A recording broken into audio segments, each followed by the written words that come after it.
Heute ist ein sehr ernüchternder Tag für mich. Also, wenn ich heute wirklich kein einziges anständiges Wort rausbekomme, dann glaubt mir, es macht niemandem mehr weh als mir. Weil ich heute eine 10-minütige mündliche Prüfung hatte, im Fach Deutsch.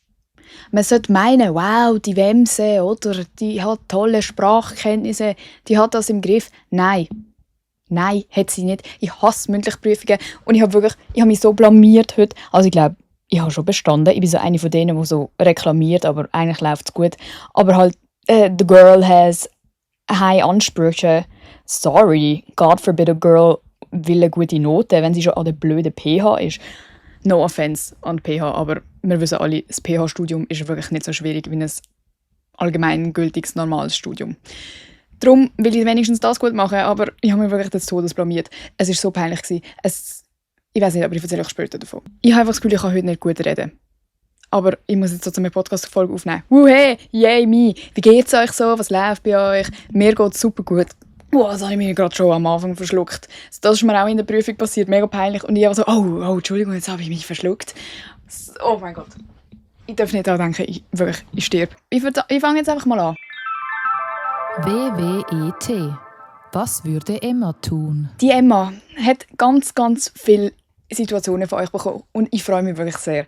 Wenn du eine Situation hast, wo du Advice dazu brauchst, weil ich bin ja allgemein und nein, nicht allgemein. Allgemeinwissend bin ich eben leider nicht, aber allwissend. Das ist ein Widerspruch in sich selber. Wir ignorieren es. Ich bin allwissend, wenn es um Situationen geht, die problematisch sind, wenn es nicht meine eigene Situation ist. Darum schreibt mir eure Probleme, eure fragwürdigen Situationen, wo ihr nicht weiterkommt. Und ich werde euch probieren zu helfen. Es haben auch ganz viele Leute auf Hochdeutsch geschrieben. Ich weiß nicht, was ihr jetzt von mir wollt. Ich antworte auf Schweizerdeutsch. Also get ready. Aber eben, wenn ihr auch etwas reinschicken wollt, dann müsst ihr einfach nur in der Beschreibung hat's einen Link für ein Google Docs-Teil, Dingsbums, könnt ihr ausfüllen, könnt ihr eure Probleme hineinschreiben. Je mehr Infos, desto besser, dass ich es gut analysieren kann. Okay, ich lese euch mal vor. Weil ich finde, es hat ein paar Levels drin, die wir alle wahrscheinlich nachvollziehen können. Hey Emma, ich bin seit längerer Zeit... Soll ich jetzt so vorlesen eigentlich? Ich glaube schon. Hey Emma, ich bin seit längerer Zeit mit meiner Nachbarin befreundet. Wir kennen uns eigentlich schon sehr lange, hatten aber über Jahre hinweg kaum Kontakt. Erst vor etwa einem Jahr hat sich das plötzlich geändert.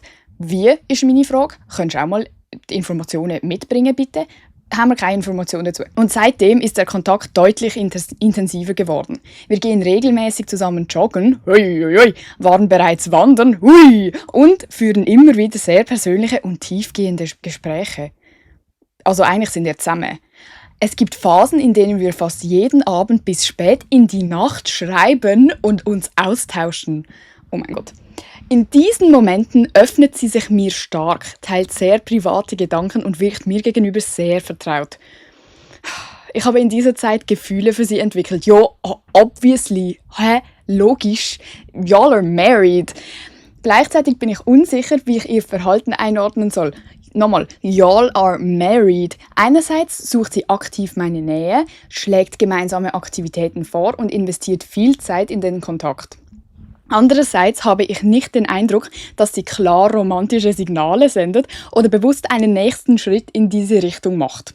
Dadurch bin ich hin und her gerissen zwischen der Angst, etwas falsch zu interpretieren, und dem Gefühl, dass ich nicht ewig in dieser Unklarheit bleiben möchte.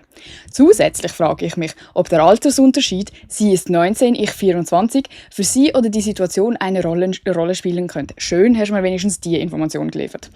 Was wäre ein ehrlicher, respektvoller nächster Schritt, um Klarheit zu schaffen, ohne dabei die bestehende Freundschaft unnötig zu gefährden? Liebe Grüße. PS, ich mag deinen Content und den Podcast sehr. Danke dafür. Ja, also happy to be of service. Ich hoffe, ich verletze deine Gefühle jetzt im folgenden Abschnitt nicht. Bist du eigentlich blöd? Bist du blöd? Ist sie blöd? Hallo, geht's euch gut? Ihr seid zusammen. Ihr seid fucking zusammen. Sorry, dass ich jetzt das Relationship Announcement machen muss, aber ihr seid inoffiziell extrem zusammen. Vor einem Jahr hat sich das geändert. Seit einem Jahr sind ihr zusammen am Trips machen und bis in die Nacht reinschreiben und Gefühle austauschen und über diese Sachen reden. Also logisch fragst du dich, was das ist. Finde ich Red Flag von ihr im Fall. Meistens sind das, also ich kenne das auch im Podcast rede ich mehr darüber, dass das Männer machen und dass Frauen eher die sind, die so «Hallo, was willst du von mir?» Aber Frauen machen das eben, glaube ich, anscheinend auch recht gut. Und ich glaube, ich bin selber, ich weiß es nicht, ich glaube, ich bin vielleicht selber auch schon so gewesen. Nicht in diesem Ausmaß. Ein Jahr ist im Fall crazy. Also wirklich als außenstehende Person muss ich dir sagen, das ist crazy. Also entweder kommen wir jetzt zusammen oder halt nicht. Aber es ist ja auch nicht, das ist nicht eine normale Freundschaft. Du kannst nicht jetzt sagen, ja, ich habe Angst, die Freundschaft zu gefährden. Die Freundschaft besteht nicht. Es ist keine Freundschaft. Da gibt es nichts zu gefährden. Also, zusammen gehen wandern. Mit wem sind ihr schon mal wandern? Ja, okay, schon mit Kollegen. Aber nicht so zu zweit. Wir gehen nicht zu zweit. Ausser wir so 40, aber sie ist 19. Wieso würde sie mit Ank wandern?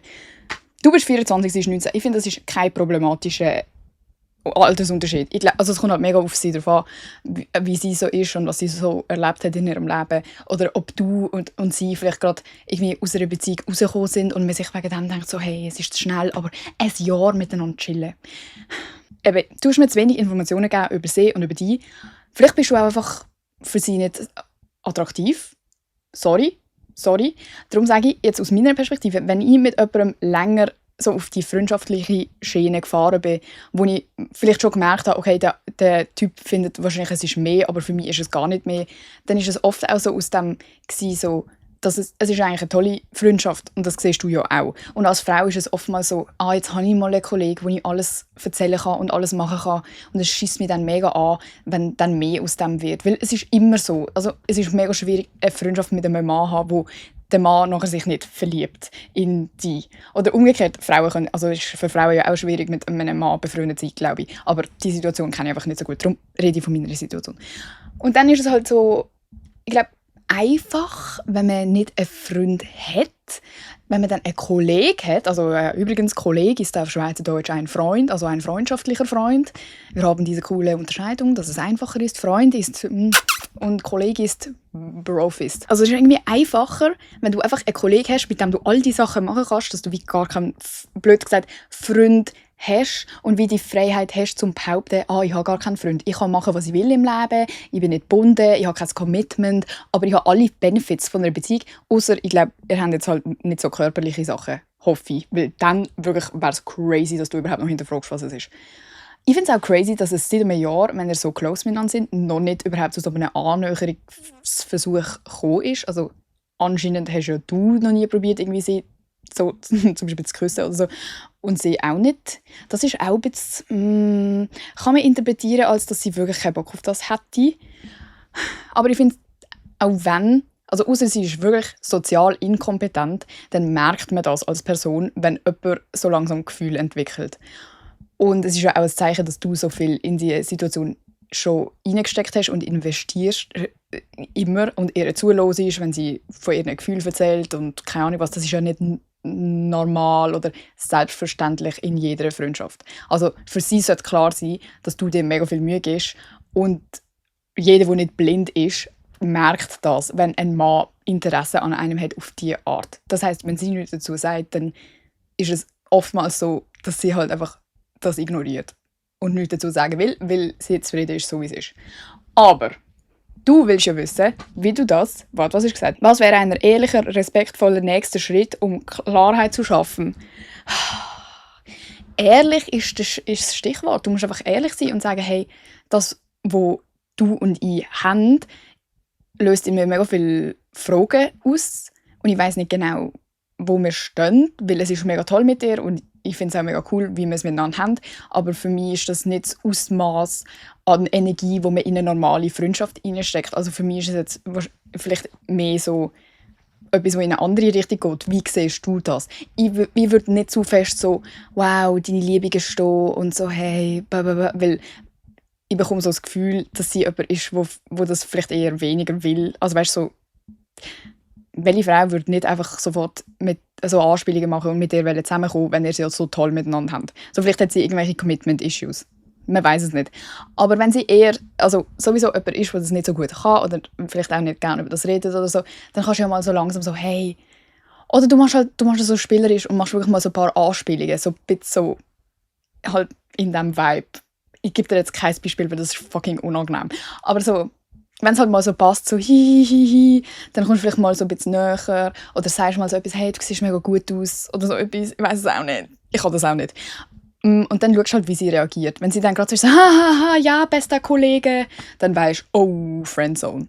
Also eigentlich müsstest du so risky Aussagen droppen, die ihr eine Möglichkeit geben, um die Friendzonen, wenn du es nicht so direkt machen willst. Weil ich finde, es ist schon auch ein bisschen unangenehm, das so direkt anzusprechen und es verliert dann auch an Charme. Also stell dir vor, sie ist auch verliebt in dich und du würdest das dann so formell so einen Brief quasi an sie schreiben, «Hallo, liebe Verwaltschaft, dürfte ich mal kurz nachfragen, wie sieht es aus bei Ihnen?» So, dann ist das alles so verloren. Wenn du so würdest merken, okay, sie ist auch into it, dann kannst du immer noch so nonchalant, weißt, so ein bisschen so diesen Schritt machen und dann kommen wir irgendwann zusammen.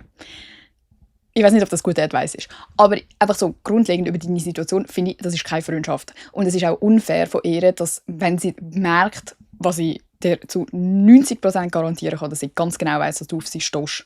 Wir wissen das alle, wir spüren das alle und I fear that moment als Frau. Ich hasse den Moment, wo ich merke, oh mein Gott, jetzt steht er auf mich. Sorry, mega asozial. Aber ist halt so. Es ist asozial von ihr, wenn sie das ausnutzt, dass sie das weiss, aber du bist halt für sie da und ihr habt es auch lustig und so. Weil, ich meine, wenn ihr so gut befreundet sind, dann sollte sie ja auch interessieren, wie es dir geht. Und sollte wissen, dass es für dich nicht toll ist, wenn du eigentlich Gefühl für sie hast und einfach nur so der Kollege nebendran bist. Weißt du, was ich meine? Darum schwierig. Ich glaube, es ist auch etwas, wenn sie schüch, das heisst schüchtern übrigens, wenn sie schüch ist, dann ist es vielleicht auch einfach etwas, dass sie sich nicht getraut, um diesen Schritt zu gehen oder dir sagen oder zeigen, weil du ja auch älter bist und vielleicht ist auch so eine Dynamik zwischen euch, also es ist mega schwierig einzuschätzen, weil ich nicht weiss, wie du bist und wie sie ist, aber vielleicht bist du auch so der Coole und sie denkt sich so, vielleicht will er eh nicht oder weil er hat ja noch keinen Schritt gemacht und du denkst dir aber so, du willst respektvoll sein und willst nicht irgendwie eine Grenze überschreiten, um die Freundschaft zu gefährden. Aber die Freundschaft an sich ist gefährdet, Bro. Und um das müssen wir gar nicht mehr streiten. Also das ist sowieso schwierig jetzt, wenn es so close ist. Und auch für dich, für deine Gefühle. Du kannst ja nicht für immer mit jemandem, also ich weiß nicht, ob du jetzt könntest, wenn sie dann sagt, «Nee, ich will nur mit dir befreundet sein», bist du dann so, okay, gehen wir weiter wandern. I doubt it, im Fall. Vielleicht am Anfang, aber das kann man auf eine lange Zeit irgendwie nicht. Ich meine, erzählt sie von anderen Typen, redet ihr über andere Männer und du über andere Frauen. Es fehlt mir so viel Kontext. Aber wenn sie das macht, dann vergiss es. Aber wenn es keinen anderen gibt und nur du und sie und so, dann kann es auch gut sein, dass sie sich einfach nicht getraut. Weil du bist vielleicht der Coolere oder sie wartet darauf, dass du etwas machst oder so. Man weiß es nicht. Im Kopf von einer 19-Jährigen passiert ganz viel. Vielleicht hat sie auch so Gedanken darüber, dass du älter bist und Zweifel daran, ob das funktionieren könnte oder so. Aber nein, sorry. Frag sie einfach. Oder mach sie an und schau, ob sie dir einen Korb gibt. Gute, altmodische Strategie. Du musst sie ja nicht anmachen, grusig. Du kannst ja respektvoll sie anmachen und dann respektvoll akzeptieren, wenn sie dir einen Korb gibt. Aber dann darfst du ja auch nachher deine Grenzen setzen und sagen, okay, in diesem Fall kann ich aber nicht jedes Wochenende mit dir joggen und über deine Gefühle reden, weil das mache ich nicht. Ciao. Und dann musst du halt damit klarkommen, dass die Freundschaft vielleicht ein Ende hat. Aber manchmal ist es so. Und manchmal ist es auch so, dass aus einer langen Freundschaft eine tolle Beziehung kommt, oder? Ich finde aber, er hat sich sehr gut ausgedrückt. Sehr eloquent, seine Gefühle gut identifiziert. Also ich glaube, er ist ein Green Flag Man, oder? Wieso? Vielleicht bist du auch einfach gefriendzoned. Ich weiß es nicht. Vielleicht steht sie auf Bad Boys. Frag sie. Stehst du, was ist eigentlich dein Type? Und dann soll sie sagen, du, und dann kommen wir zusammen. Ich hoffe, ich konnte dir helfen. GGG. Gugus, gediegen, grandios. Heute haben wir wirklich extremst fragwürdige Einsendungen bekommen zu GGG. Jemand hat zum Beispiel einfach nur «Glätz» geschrieben. Passt sehr gut zu GGG. Vielleicht hätten wir es aber einfach «Glätz» sollen nennen und «Glätz 1», «Glätz 2», «Glätz 3» einstufen. Aber leider ist es jetzt Gugus, gediegen, grandios. Wir haben zur Auswahl, zum Einordnen, ich finde wirklich wieder mal, wie letzte Woche, extremst schwierig. Immer stinken, immer Mundgeruch haben oder immer gelbe, grusige Zähne haben. Zähne sind Zähne. Ich habe das Gefühl, ich muss immer so einzelne Begriffe übersetzen, aber sind wir ehrlich, die verstehen kein Wort. Auf das kommt es dann nicht mehr drauf an. Leute, ihr wisst, ich habe eine enorme Angst davon, zu stinken. Ich hasse es zu stinken. Ich habe auch so eine sensible Nase. Das heisst, wenn andere Leute stinken, fuck my life. Wirklich. ich schmecke als Erste, wenn jemand stinkt. Ich schmecke auch als Erste, wenn ich stinke. Und dann frage ich meine Kolleginnen, hey, stinke ich? Und sie sind so, hä, nein. Ich merke, dass ich stinke. Du musst mich gar nicht anlügen. Aber ich glaube, andere Leute haben einfach so eine unsensible Nase, so eine abgestumpfte, abgehärtete Nase. Ich bin wie ein Spürhund. Ich hasse es, wirklich, ich hasse es. Aber es ist auch gut, weil dann merke ich es immer zuerst und kann die Situation regeln. Aber darum, ich habe immer Kaugummi dabei, ich habe immer 3, 4 Parfüm dabei, ich habe immer mindestens 1 Deo dabei, weil das ist wirklich meine grösste Angst, dass ich durchs Leben laufe und die Leute hintendurch sagen, weisst du, Emma ist schon eine nette, ist schon eine coole, aber Alter, wenn sie die Schnur öffnet, dann stinkt es erst mal und musst den Kopf in die andere Richtung drehen. Das ist, oh mein Gott, und wisst ihr, wieso ist das meine grösste Angst? Weil ich denke mir das bei so vielen anderen Leuten. Ich denke mir, oh mein Gott, heb dein Maul, du bist ja cool und lustig, aber wenn du schnaufst, will ich sterben. Und man kann nichts sagen. Hört auf mit dem, ja, du könntest doch einfach einen Kaugummi anbieten und so. Nein, die Person stinkt ist von innen am Verfaulen. Was willst du dann machen? Was willst du machen? Einen Kaugummi anbieten und nächste Stunde stinkt es wieder nach Elend. Was bringt im Fall auch nichts, wenn die Person einen Kaffee und eine Ziege zum Mittag isst? Was will ich denn noch mit meinem scheiß Kaugummi? Ich müsste eine Minzeninfusion machen. Sorry, wirklich ein sehr emotionales Thema für mich. Nichtsdestotrotz müssen wir jetzt die Situationen einordnen. Hierarchisch. Wer GGG nicht checkt und die letzte Folge nicht gehört hat, Verräter, aber ist okay. Also ich muss einordnen, 1. Platz, 2. Platz, 3. Platz von Schlimmigkeitsgrad oder Cooligkeitsgrad. Und jetzt gerade sind wir obviously in einer schlimmen Situation. Also was würde ich am ehesten immer stinken, immer Mundgeruch haben oder immer gelbe Zähne, grusige Zähne haben? Das ist wirklich mega schwierig. Immer stinken, also wirklich so nach Schweiß. Nach was stinken wir? Nach Schweiß, nach Essen. Nach Essen stinken würde ich im Fall voll auf grandios machen. Nach Essen stinken finde ich geil.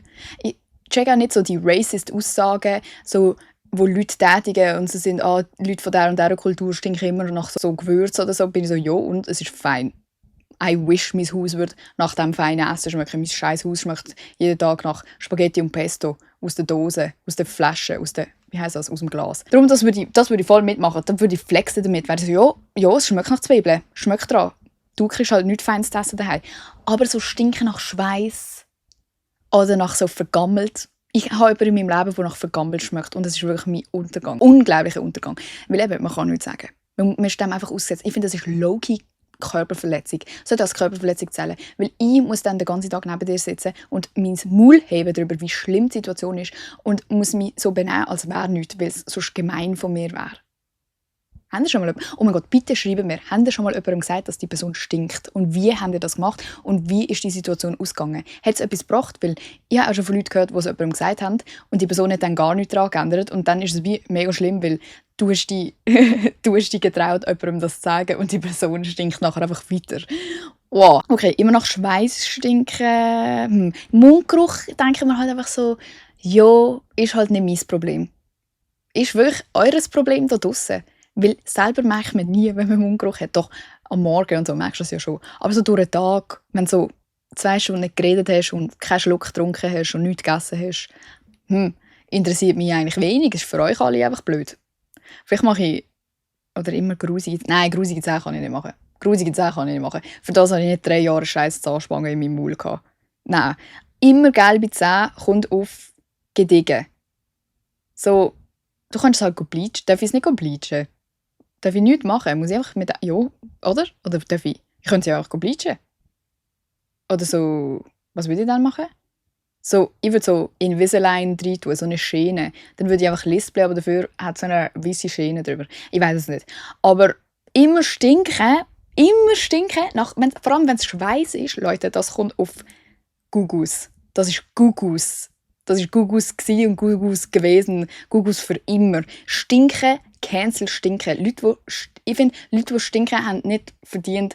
Außer durch so einen medizinischen Grund, aber auch dann so, es gibt medizinische Deos. Du kannst dir Botox in deine Achseln spritzen lassen und dann schwitzt du nicht mehr. So, es gibt Sachen. Hot Take, Leute, die stinken, ist okay, wenn sie keine Kollegen haben. Weil es ist dir so egal. Du bist egoistisch, du bist frech.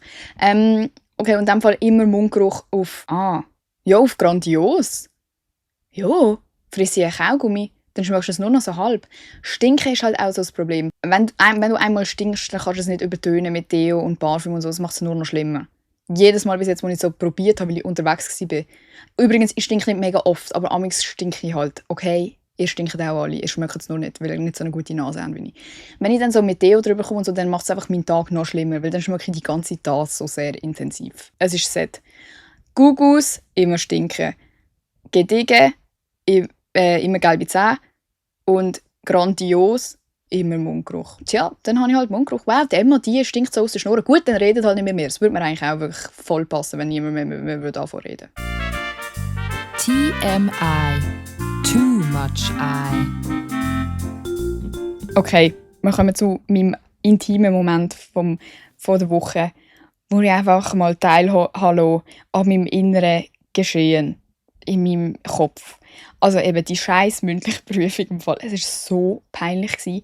Ich weiss eben auch nicht, ob die Leute, weil das sind nicht mega alte Damen, das sind so 40-Jährige. Und ich denke mir so, ja, ihr habt schon ein Handy. Und ich weiss nie, ob die mich vielleicht schon mal gesehen haben oder schon so eine Meinung über mich haben.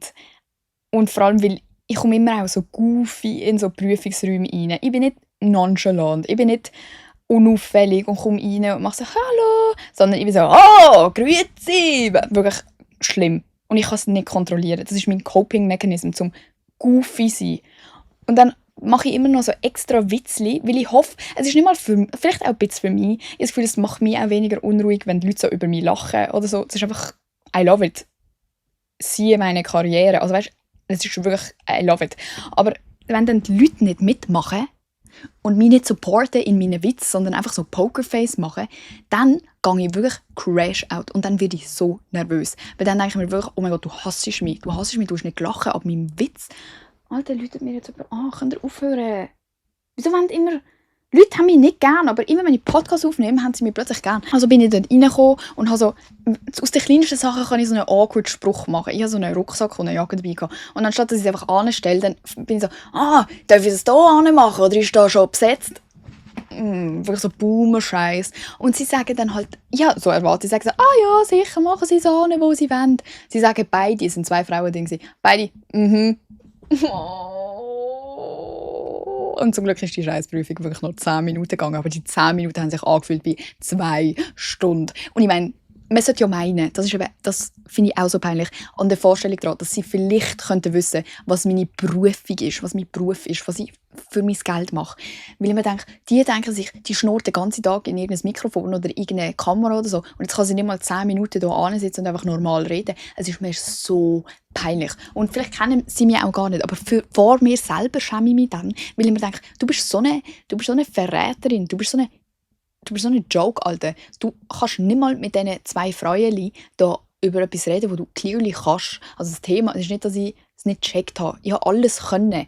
Deutsch ist mein Thing. So, ich kann das.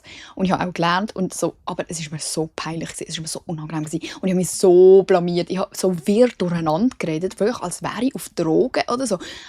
Also aus meinem Empfinden, ich glaube, von außen ist es wahrscheinlich nicht so schlimm gewesen. Und ich glaube, alle reden halt so ein bisschen nervös an so Prüfungen. Und das Schlimme war, die Prüfung abgenommen hat, war nicht meine Dozentin in diesem Modul, weil die hat gleichzeitig noch andere gemacht, sonst hätte sie es, glaube ich, nicht geschafft. Das heisst, ich hatte so eine wirklich random Frau gehabt, die ich noch nie in meinem Leben gesehen habe. Und dann sitzt sie dort an und ich habe ja schon Hallo gesagt, als ich reingekommen bin. Und sie hat mir auch vor dem schon draussen Hallo gesagt, weil sie irgendwie noch mal rausgelaufen ist. Und dann sitzt sie an und dann schüttelt sie mir aber noch mal die Hand und stellt sich noch mal vor. Und dann habe ich so cringe, nochmal, sie hat ja mich beim Namen gerufen, dass ich reinkomme. Und dann habe ich aber nochmal so gesagt, ja, grüezi, Emma. Und es ist mir alles zu viel gewesen. Und sie, die es protokolliert hat, die Expertin quasi, also eben die andere, die drin war, bei der habe ich auch schon ein Modul gehabt, die hat mich schon mal mega zusammengeschissen. Das war auch wirklich eine schlechte Voraussetzung für mein Nervositätslevel. Und vor allem bin ich davor noch die Stege aufgesprintet, was mein Heartrate wirklich auch noch mal so voll aufgedingst hat. Wirklich mega dumm. Ich habe mir währenddessen gedacht, wow, jetzt bist du nachher sicher mega nervös, weil du auch die Stege aufgerannt bist. Tja, nehmt den Lift, wenn ihr eine Prüfung habt. Und dann, ich weiss nicht, sie hat mich dann so komisches Zeug, also die Art und Weise, wie sie gefragt hat, war halt so verschachtelt gewesen. Und es ist nicht, dass ich es nicht verstand. Ich habe schwieriges Deutsch, ich habe akademisches Deutsch, aber es war einfach so unnötig gewesen. So, wieso redest du so? Wir sind in der Ausbildung für Primarlehrpersonen. So, in der Schule rede ich dann mit Kindern. Wieso muss ich dir zeigen, dass ich verstand, wenn du 3 verschachtelte Sätze ineinander reinmachst, nur zum proven, dass du actually etwas kannst. So, mir ist bewusst, dass du etwas kannst. Du bist Dozentin, chill. Und dann habe ich immer wieder so lachen, Oder wenn ich halt fertig war, ich dachte, das ist Common Knowledge in einer mündlichen Prüfung, dass wenn die Person, die geprüft wird, das Maul hebt, dass dann automatisch die nächste Frage kommt. Aber sie hat immer noch so 5 Sekunden gewartet in Silence, dass ich dann wie nochmal gesagt habe, ja, also mehr habe ich nicht. So peinlich, ich bin so blamiert. Ich hoffe ja nie ein Modul bei der. Nein, habe ich nicht, weil ich habe nie mehr Deutsch. Das ist auch crazy. Ich habe 2 Semester Deutsch gehabt. Nein, 3 Semester Deutsch gehabt. Und das ist jetzt alles, was ich bekomme für meine ganze Lehrerinnenkarriere. Ich weiss nichts. Also ich weiss etwas, weil ich selber Sachen weiss, aber vom Studium her weiss ich nichts. Nichts, was mir etwas gebracht hat. Die andere Dozentin hat allen sofort gesagt, ob sie bestanden haben. Und sie so, ja, sie bekommen Ende Januar Bescheid. Ist auch so eine ruhige Maus gewesen. Ruhige Mäuse im Fall, ihr macht mir mega Angst. Gerade in so Prüfungssituationen. Zeigt mir ein bisschen Emotion. Sie hat immer gleich reingeschaut. Ich glaube, sie hasst mich. Vielleicht ist es auch gut gelaufen. Am Schluss habe ich einen 6er. Ich hatte definitiv keinen 6er. Aber das ist auch schon passiert, dass ich so geredet habe und dann einen 6er hatte. Bedenkt einfach, der Standard an der PH ist wirklich nicht so hoch. Dann habe ich noch etwas anderes. Findet ihr, es ist gestört von mir, dass ich, wenn ich draussen rumlaufe, wirklich jeglichen Blickkontakt vermeide? Also wenn ich so mit einer Person an der Kasse rede oder jemand, der mir eine Dienstleistung erbringt, logischerweise schaue ich die Person an und lächle und bin nett. Aber so im ÖV zum Beispiel oder wenn ich auf der Straße rumlaufe, mein Blick ist immer ein Tunnelblick ins Leere. Ich habe eine Mission. Es hat keine anderen Menschen da. Egal wie crowded es irgendwo ist. Ich schaue niemanden an. Weil ich weiss einfach, jedes Mal, wenn ich Blickkontakt etabliere mit irgendeinem Random, dann passiert etwas. Wenn ich einen Cracky anschaue, dann weiss ich habe ihn gerade summoned und er kommt jetzt zu mir an und schnurrt mich an. Wenn ich irgendeinen Mann anschaue, dann weiss ich genau, dass er nachher zurückschaut und dann auch schon auf mich zuläuft.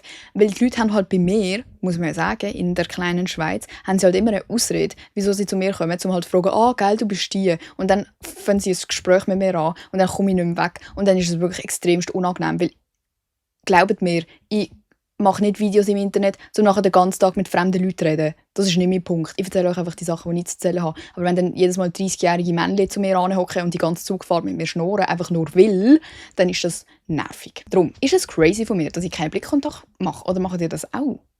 Ich habe auch das Gefühl, das ist im Fall der Grund, aber Holz anlängen. Das ist auch der Grund, wieso mir nie etwas draussen passiert. Oder es kommen auch mega selten wirklich so komische, creepy Leute zu mir oder so gemeine Bubengrüppli, was eigentlich mega üblich ist, wenn du Content machst, dass dann halt so die asozialen Bübli dann so kommen, so «Hey, man, TikTok!» Aber bei mir im Fall, ich glaube, die Leute haben ein bisschen Angst vor mir.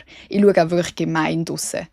Ich weiß nicht, ob ich mir das nur einbilde, dass es etwas nützt, aber es kommt nie jemand zu mir. Es kommen auch mega, mega, mega selten, ausser wenn ich eben aus Versehen jemanden angeschaut habe, kommen so selten Männer zu mir, mich anmachen oder so. Und ich glaube, das ist einfach eine sehr effiziente Strategie, einfach niemand anschauen. Aber es ist auch ein bisschen crazy, weil wenn ich dann mit jemandem laufe, so einer Kollegin oder so, und sie ist so, «Oh mein Gott, hast du das gesehen?» Ich verpasse einfach alles. Ich bin immer so, «Nein, ich habe es nicht gesehen, weil ich schaue die Leute nicht an.» «Oh mein Gott, das war gerade richtig crazy. Scheiße, erzähl.» Ich nehme so nichts wahr, aber gleichzeitig weiss ich immer, wo alle sind. Also ich probiere so reinzuschauen, als hätte ich keine Ahnung, aber eigentlich weiss ich, dass hinter mir gerade so einer läuft und neben mir gerade so einer läuft und vor mir gerade so einer läuft. Also es ist, glaube ich, wirklich ein bisschen gestört. Aber ich kann es euch sonst empfehlen. Aber ich wollte trotzdem auch noch ein bisschen fragen, findet ihr, das ist gestört? Ich glaube, das ist schon ein bisschen nicht normal. Aber ich habe eine Ausrede, weil alle Leute glotzen mich an. Und das ist keine Einbildung, es ist wirklich so. Lass mal los. Das ist das Format, wo ihr mir etwas konfessen könnt, etwas beichten, etwas, was ihr einfach vielleicht sonst in der Welt nicht so sagen würdet. Aber ich lasse es einfach für euch hier los. Ich muss auch nicht immer einen Kommentar dazu abgeben. Es ist übrigens auch nicht, sind nicht meine Statements, die ich hier rauslasse. Also wenn euch etwas an diesen Aussagen stört, dann ist es nicht, ich zitiere etwas. Okay. Und die heutige «Lass mal los» Confession habe ich einfach sehr lustig gefunden. Darum habe ich gedacht, ich erzähle es euch auch. Eine hat geschrieben, ich stehe angeblich auf Schwule. Girl, darf man noch schöne Männer wollen? Jo, I get it. Es ist wirklich, es ist auch so eine ganz feine Grenze. Und es hat auch, ich habe einen sehr guten, darf man das eigentlich sagen, wenn ich straight bin? Ich weiß es nicht. Darf ich sagen, dass ich einen guten Gaydar habe? Ich glaube schon, oder? Bin ich gerade zu woke? Ich habe Angst vor dem Internet. Aber ich habe das eigentlich gut im Griff. Aber jetzt seit der PH und seit im Kontakt mit männlichen Lehrpersonen habe ich gemerkt, er ist ein bisschen off. Wirklich, er ist off. So oft habe ich interpretiert, dass jemand halt auf Männer steht. Er hat eine full-blown wife at home. Darum, ja, ist gut für dich im Fall, wenn du auf Männer stehst, wo, also hoffentlich sind sie nicht wirklich schwul, weil dann ist es ein bisschen scheisse, aber wenn du auf Männer stehst, wo schwul wirken ein bisschen, aber auf Frauen stehen, dann hast du ja eigentlich eine Badie, oder? Amigs finde ich auch ein bisschen Red Flag. Also, es sind schon Männer, die sind sehr obsessed mit sich selber. Und ich meine, also das, wo man ja, also ich will jetzt hier nicht stereotypisch reden, aber ich meine, das, wo man ja normalerweise typisiert als schwul charakterisiert, ist halt so das gepflegte, hübsche, eben so hübsche Männer werden ja auch von anderen Männern, von so Gollum-Männern halt dann als schwul betitelt und du bist einfach so, nein, er ist halt einfach hübsch. Sorry, dürfen Männer noch hübsch sein? Und das meint sie ja auch so, oh sorry, darf ich nicht mal mehr auf einen Hübschen stehen?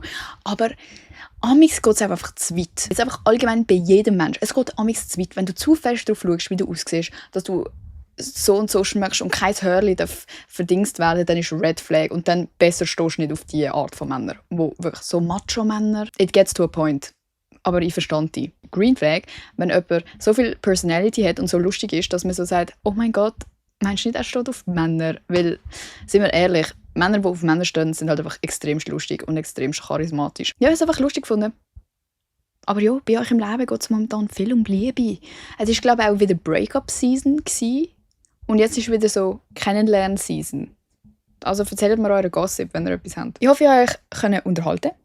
Ich hoffe, ihr habt irgendetwas Produktives machen oder gut einschlafen. Ich weiss, ihr schlaft auch ein zu meinen Folgen. Finde ich sehr offensiv. Aber gute Nacht, schlaf gut. Schöne, süße Träume. Und wir hören uns nächste Woche. Tschö mit euch.